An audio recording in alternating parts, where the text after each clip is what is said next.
الذين آمنوا وتطمئن قلوبهم بذكر الله ألا بذكر الله تطمئن القلوب ألا بذكر الله تطمئن القلوب ألا بذكر الله تطمئن القلوب.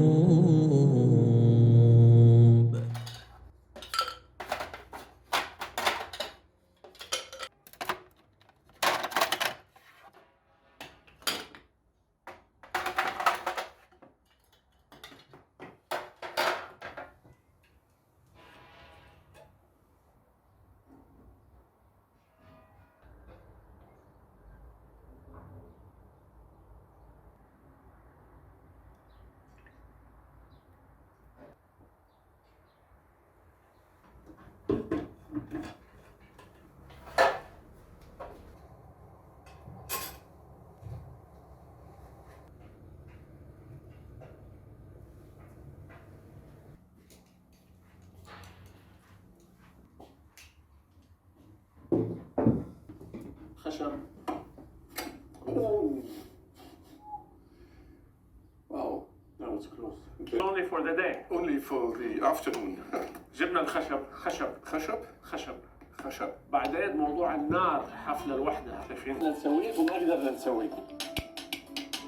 عملية الشرارة دي اللي حيسويها اللي يتكلم على كوكيز، ولا بيتكلم على شوكولاتة، ولا على سمبوسة، على عيش. من أجل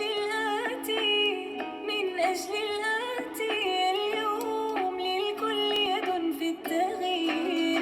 نحن بأنتن وأنتم، نحن بأنتن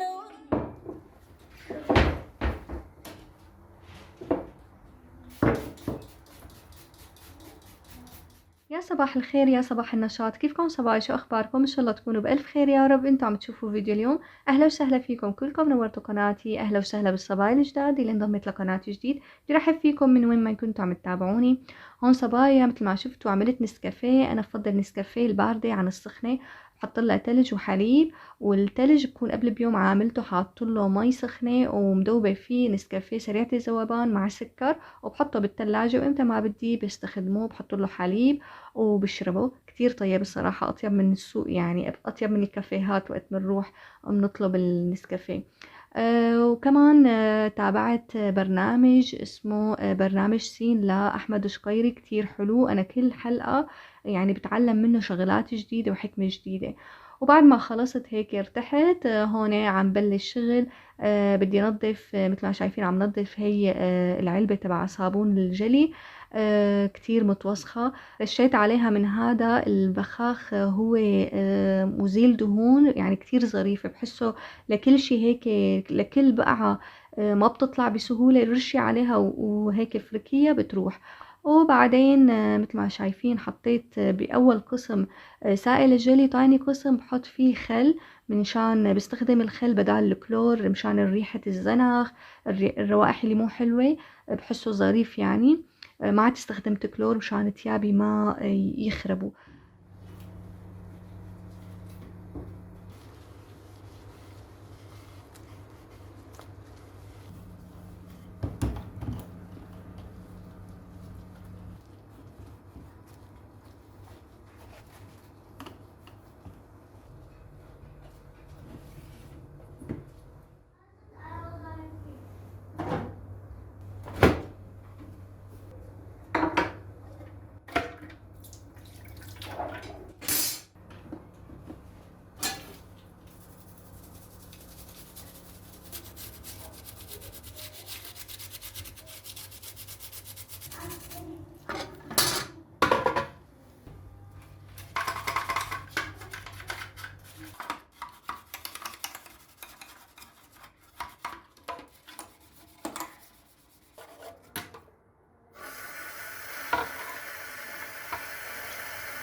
هلا هون بعد ما سويت الكولر عندي المصفاية كتير بتدمع وبتكلس، لأنه ولادي وقت بيعبوا مي كتير بكبكبوا عليها، فرشيتها بمزيل الدهون وفرشيتها بالفرشاية وبعدين شطفتها بالمي، وآخر شي بنشفها ببشكير ناشف. هلا هون عم ساوي الميكروويف. أنا الميكروويف عندي ما كتير بتوسخ، يعني تقريبا كل 3-4 أشهر لساويه مرة واحدة، لأنه بحط هذا الغطا البلاستيك. هذا الغطا البلاستيك كتير ظريف، يعني ما بخلي الأكل يطرطش على الميكروويف أبدا. هلا هون فتت على غرفة النوم، بدي عقم هذا جهاز الليزر المنزلي، وبدي اشحن له البطارية تبعه، انه صار لي فترة ما شحنتها، لازم كل 3 اشهر تشحنيها مرة واحدة حتى ما تخرب. كتير صبايا كتير بيسألوني عن جهاز، انه خبرينا بعد ما انتي هلا صار لك 3 سنين ونص عم تستخدميه لساتك ممنونة منه وهيك. فلح خبركم صبايا انا كتير ممنونة من هذا الجهاز، يعني لدرجة انه هلا اذا خرب برد بشتري مثله ونفس الماركة. هلا ابدا ما عاد طلع لي شعر بجسمي، لاني بستخدمه بالشهر مرة، يعني كل شهر بعمل جلسة بالبيت وبمرره على جسمي. بس لإلكم شي، هلا رفيقتي شارية مثله نفسه ذاته، بتقلي ابدا ماله ظريف وماله منيح وعم يطلع لي شعر وما بعرف شو من هالكلام. ليش؟ لانه هي ملت ما عاد تستخدمه، يعني كل 3-4 اشهر لتستخدمه مرة، طبيعي انه يرد يطلع له شعر. بس اذا انت استخدمتيه كل شهر مرة فما حتلاقي، ما عاد يطلع لك شعر ابدا، وحتلاقي نتيجة كتير منيحة، وما عاد يطلع هذا الشعر اللي تحت الجلد، وهي الحبوب اللي بتطلع تحت الجلد. كتير ظريف، انا كتير ممنونة منه. انتي اذا ما بتحبي تروحي على المركز، لا انا ما بحب روح على المراكز وما بحس بالراحة، يعني اذا رحت على المركز بحب بالبيت وخلاص انا لحالي. امتى ما لقيت حالي فاضية على مسلسل بقعد بشعل مسلسل، بقعد هيك ما بحس يعني اصلا بالوقت، على راحتي. اذا انتي ما بتحبي تروحي على المركز، جيبي على البيت واستخدميه، بس لازم تضلي مستمرة، يعني كل شهر تعملي مرة خلاص بتلاقي انه ابدا ما طلع لك شعر، عرفتوا؟ وانا عاملة فيديو بالتفصيل عن هذا الجهاز، كيف تستخدميه وشو لازم اول شي تعملي، وبعد ما تستخدميه شو بتعملي. عاملة فيديو من زمان، ببعث لكم الرابط، وحتى لحط لكم باول تعليق الرابط تبع هذا الجهاز، اللي بيحب يشتري يفوت على الرابط. هلا هون فت على الحمام، بدي ساوي هي الرفة تبع الخشب، بدي احط لها زيت لانه كتير لونها صاير باهت، بدي هيك اخليها تلمع وكأنها جديدة ترجع. شلت كل الاغراض وعم لمعها، وبدي استنى للمسا لينشف الزيت لحتى ارجع الاغراض عليها مرة تانية.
هلا هون طلعت على البلكون، عندي هذا الفانوس كتير مغبر، فقلت لحتى نطفه في بقلب الفانوس مثل الكاسة بتحطي بقلب منها شمعة أو حبل الأضوية، فأنا عم شيله لحتى أجليه بالمجلة لأنه كان كتير مغبر، فأنا عم بجليه طق بين إيدي مع إنه ما دقر بالمجلة. بس أنا يمكن كنت أنا عم بفركه يعني ضاغطة عليه وهو كتير رقيق من فوق فانكسر بين إيدي. الحمد لله اللي ما فات الإزاز بإيدي لأني حاطة كفوف. قلت خلص كبيته، قلت خلص لحتى لاقي هيك كاسة بتشبهها ونفس المقاس بشتري. هلا هون صار وقت الغدا. بدي ساوي كريسبي، من قبل بيوم كنت مبهرة الكريسبي وصدورة الدجاج وهيك تركتهم بالتتبيلة تبعهم بيطلعوا أطيب. التتبيلة تبعها هي خل، زبدية لبن اللي هو زبادي، ملح وفلفل بابريكا، معلقتين نشا وأربع معالق طحين، وبحركهم هيك مع بعض مع هيل مطحون. كل شي شو عندك بهارات فيك تحطي له، وملح على حسب الرغبة. بعدين بتحطيهم هيك بالبراد يعني ليلة كاملة، بيطلع طعمته كتير طيبة ومتشربة البهارات تبعها. هلا هون مثل ما شفتوا حطيت لهم الكعك المطحون. صرت بس هيك لكم بالكعك المطحون. هلا هون حط الزيت مش عم بلش قلي.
هلا هون مثل ما شفتوا بعد ما قليت كل الكريسبي لازم يكون الزيت حامي وقت تنزلي الدجاج بقلبه، وبس نزلتي الدجاج وطي الغاز لحتى يستوي من جوا وما تحترق من برا، بس يصير لونها ذهبي شيليهم.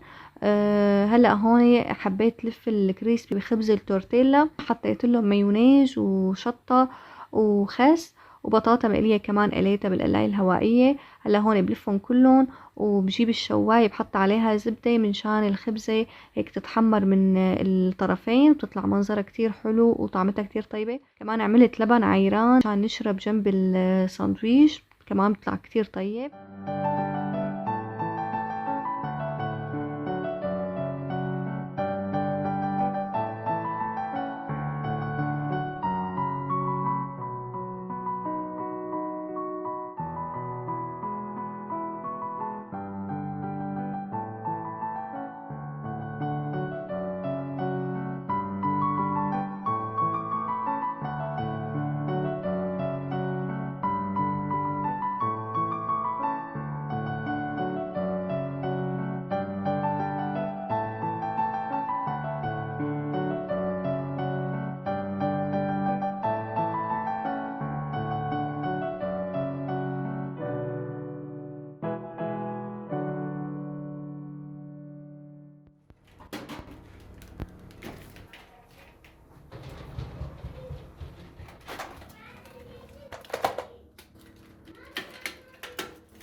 مثل ما شفتوا نظفت السكة تبع باب الجرار اللي بالكوريدور، كان كتير متوسخ، فكنسته أول شي ورشيت عليه مزيل دهون. أي شي بتشوفوه عندي هيك بتشحر وإنه عم ينضف بسرعة كتير، لأنه عالم بيسألوني شو بخيتي، بيكون هو مزيل دهون. يعني أي مكان صعب إنك تنظفيه وبيكون فيه بقعة كتير وما عم يروح السواد أو الوسخ، بس رشي عليه مزيل دهون بيروح فورا. هلا هون حبيت اعمل اكلة حلو كتير سهلة وسريعة، هي عجينة البيف باستر. مثل ما شفتوا اول شي طلعت القطع قسمتها هيك بالنص وصرت هيك رقة، وبعدين حطيت لها شوكولا وقسمتها بشكل مثلث، وبعدين صرت لفها مثل الكرواسان، هيك بصير عندك كرواسان صغير كتير منظره حلو، ولادي كتير حبوها.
هلا هون بعد ما سويتهم كلياتهم والعجينة الزايدة لفيتها وحطيتها بالثلاجة، رح ادهن وشهم بالحليب والنسكافيه سريعة الذوبان مشان تعطي لمعة ولون حلو. الفرن لازم يكون حامي على درجة 160 من فوق ومن تحت من دون مروحة، لانه هيك مشان ما تحترق والشوكولاتة تحترق. خليها هيك تستوي على مهلة وعلى نار خفيفة.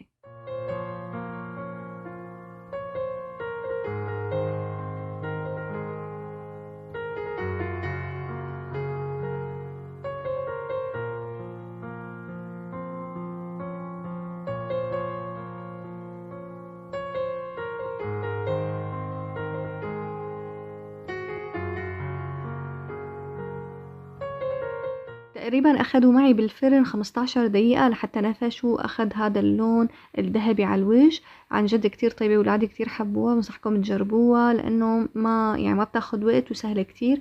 عملت كمان شاي جنبها، هلا رح أشرب شاي وآكل قطعة بالبلكون لأنه كان الجو كتير حلو، كانت عم تنزل المطر، وأنا كتير بحب جو المطر بالربيع والصيف وقت ينزل المطر، بحسه كتير هيك بيعطيني راحة.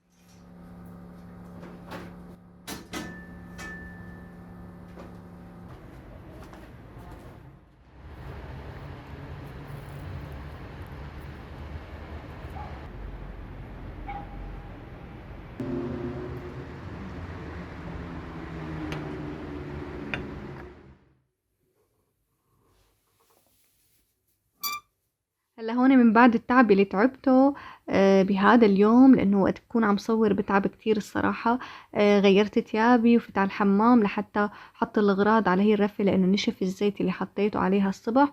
وبس هذا هو الفيديو تبع اليوم، بتمنى يكون عجبكم. اذا حبيتوه ما تنسوا تعملوا لي لايك وتشتركوا بالقناة، بحبكم كتير، سلام.